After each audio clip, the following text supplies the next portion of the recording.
Okay, take two. I just recorded this entire episode without actually pressing record on Resolve, so we're going to try this again. Welcome back to Kyushu, people. Today we are building the stadium area right next to the seafront we went on last week. So a few things just to point out. One, obviously I've just PO'd the stadium to make it really big. I want it to be a landmark. I want it to be noticed and seen and, odd about. This is a lovely big stadium. The city's put a lot of money into it. It looks absolutely fantastic. So PO'd that, gonna extrude it into the sea as you just saw. So I'm gonna build the air around it to make it really stick out and really look like it's something special. Obviously all the stadiums in game, well, most of them of this sort of size and caliber are American football fields or Australian football. None of them are English football or soccer, as my American friends will say. So I've had to obviously get a pitch and stick that in there as well. So peered that a little bit to get it the right size, add goalposts, etc. to get it all up and running. To make this whole section actually function, I've used service blocks for the Varsity Sports. Unfortunately, it's only an American football one because Varsity Sports, they're obviously it's American, Varsity is a very American thing. So, but I put that in there because I want it to function. People are enjoying the game and I love seeing that and I love doing it. Don't get to see it very much because my city is extremely detailed and my FPS is quite bad, unfortunately, which is a shame because I'm running quite a high spec computer, but unfortunately I've just got so much running, a lot of assets and everything else. Kind of slows down the game a little bit, so I do play the majority of the build section on pause, but the cinematics is unpaused, so you'll start to see people coming in. I might actually run the game for a little bit and see if I can get game going and get people into the area. We'll see how it goes. So the front of the stadium area, I wanted it to be quite grand in a way. So obviously I'm just filling it up with car parking because that's what you'd have outside the front of the stadium. But then I'm going to put stuff beside it, get my English right. English, so hard. Anyway, I'm going to put some stuff beside it, either side, and then obviously in the front, I've got going to put a bus station in. You can see me start building the area for that, the road layout. So a lot of buses are going to come here to drop people off ready for match day. That way we get less cars, but we're still also going to fill up the car park at the front of this area. Off to one side, which I'm doing now, which is obviously to my left side, I've got a few little shops and a few bits of retail. Just going to have some benches down there so people can come and still, enjoy the seafront area that the stadium occupies. You don't just come here because it's match day. You come here because it's lovely and it's got some lovely shops. It's got this amazing Starbucks that was on the workshop because it looks great. Starbucks are everywhere on the seafront. They're in the last episode as well. So about 2 meters down the road, and then they're obviously here. 2 meters. Why did I say meters? It's about 200 yards. It's quite far. Not 2 meters. That'll be next door. Again, English. Anyway, so I'm just decorating up this area, and again using the same techniques that I learned from Conrad with sticking down the asphalt and colouring it to make it look a little different. I did the same thing with the decals here to get this green instead of the red that they usually are. It just makes it look a little different, kind of fits that whole seafront vibe that I'm going for, where it's blue and green. It looks absolutely lovely.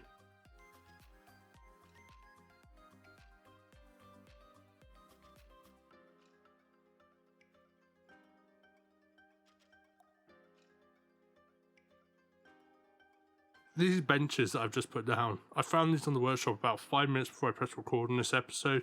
They're great. They light up at the bottom. It's amazing. At night they just light up. I don't know what else to say. I think it's fantastic. As you can see, I've got the training tracks going right through the front here. Makes some great shots as the train goes across in front of the stadium. But, the train station's just around the corner, so they've got to go somewhere, and I thought, why not? Right in front, I like the look of it. It has no merit or real life application to it. It just looks good. At least I think so. The one thing I have managed to get out of it is I've managed to then put these buildings underneath the train tracks. They fit so nicely in there. That is something that happens a lot. You've got train tracks going through the city, they're up high. Stuff's always going to be underneath them, making the most out of all the space we have.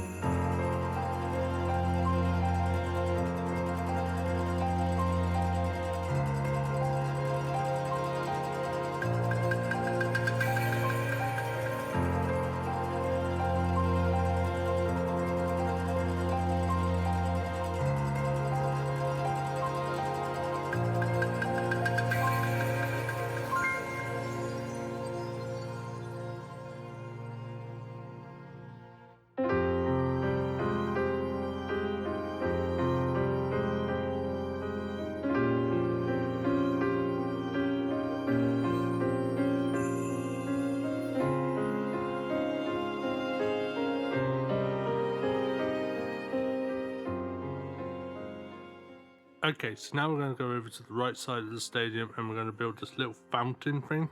It's basically a big waterfall that's going to go down several different tiers using the same technique that I've used already throughout the whole of the seafront with the asphalt here, and then I'm just going to turn it into several tiers, put some rocks on top and the waterfall assets to run down. By the end of it, it looks absolutely beautiful in this area. I do make this area slightly overgrown. I think that really does work, but yeah, it looks absolutely nice and I'm really happy with the way this turns out in the end. Something to point out for you is I end up putting a lot of filler in. Again, you don't see this. I put a load of houses and buildings sort of in the surrounding areas so you can kind of, you know, see what it looks like without grass, fields everywhere, unpopulated rubbish. Obviously that is incredibly repetitive. It's something I do all the time, so I'll kind of cut that whole section out. I was able to add another 15 to 20 minutes onto the video that I just didn't want. You've seen all that before. I do, however, show you as I go in and do a bit of detail around the entrance to the thing that's going to go next to the stadium, because that's in this episode as well. And again, it's a little different, but I absolutely love it and I won't ruin it for you, and we'll come on to that a little later on. Enjoy the rest of the video and I'll talk to you in a bit.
Okay, so now the front of the stadium's done, and obviously I skipped a lot because it's basically just make the whole area green and stick a load of trees in. It's nothing amazing. You'll see it in cinematics anyway. We're coming onto the side of the stadium here and I'm doing something a little different. I'm building an amusement park. I know, right? I love it. I think it's such a great idea. Just next to the stadium, it's kind of attached to it. You can get to it from the stadium or through that little path there where you can see I built all those houses up just to fit in the area, mainly for the cinematics at the end there, but it does look nice. So I'm going to just plot down this amusement park here, get it to function. I'm going to have to put some invisible paths down so people can come down to the area, and man, I just love it. It just fits really, really well here. Thanks to Prop I don't, you know what? 24 episodes down the line, I still say plop instead of prop. I'm never gonna learn, am I? So let's just go with it, yeah? No. Thanks to Prop Switcher, where I can go in and just get rid of all the vanilla rubbish that I don't want, mainly the floor tiles. I don't like those floor tiles. Just, please, City Skylines, stop putting floor tiles on your buildings. Some of the buildings you release on the vanilla game and the DLCs look amazing, but the floor tiles ruin it. Now, we've got, in the modded community, we've got this app, and we can go in with this new mod and we can just remove all this stuff. But the unmodded community and the vanilla players, they don't. But they don't like them. They just don't want them. Now, I get you've released them separately, but it just doesn't look good. Give people the opportunity to be able to put them in if they want them, and not have them if they don't want them. I've decided to go for these floor tiles because they look amazing.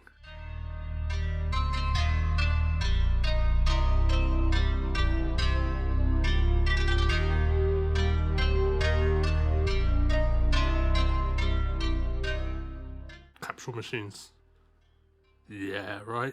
That's all I've got to say about it. I just put loads of them here because that is realistic in Japan. They're everywhere. They've got a thing for toys in little plastic circles. I don't quite get it, but yeah, they love it. So, okay, flood time. I lost a few buildings there during that flood.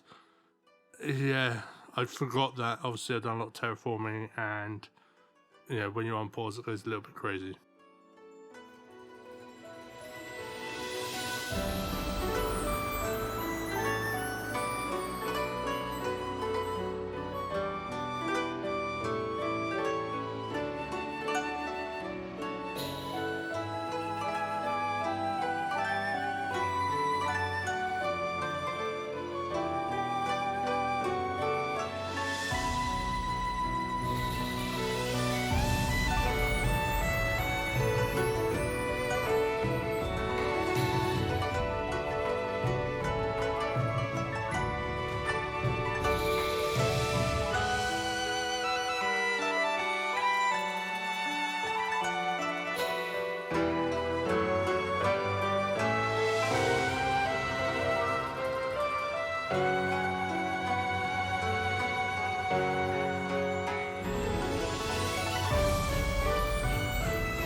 Okay, so the cinematic's coming up very, very soon. I really hope you enjoyed this episode as much as I did making it. I enjoy making it. Every single episode is great fun, and I hope it never ends, whether it be this series or my new series or another series later on in the future. If you're new to my channel, please consider pressing subscribe and hit the bell notification icon so you get notified every time I release new content to my channel. Also, feel free to go check out my Patreon. Your support will be greatly appreciated. I've got new episodes going up there ahead of schedule when I remember.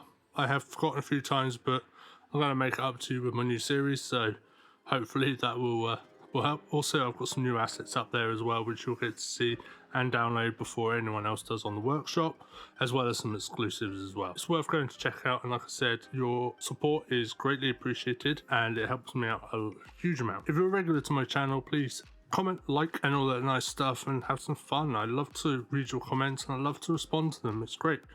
And again, guys, I really hope you've really enjoyed this. I have had fun, and I will see you next week. And thank you very much once again to all my patrons. Have a good one.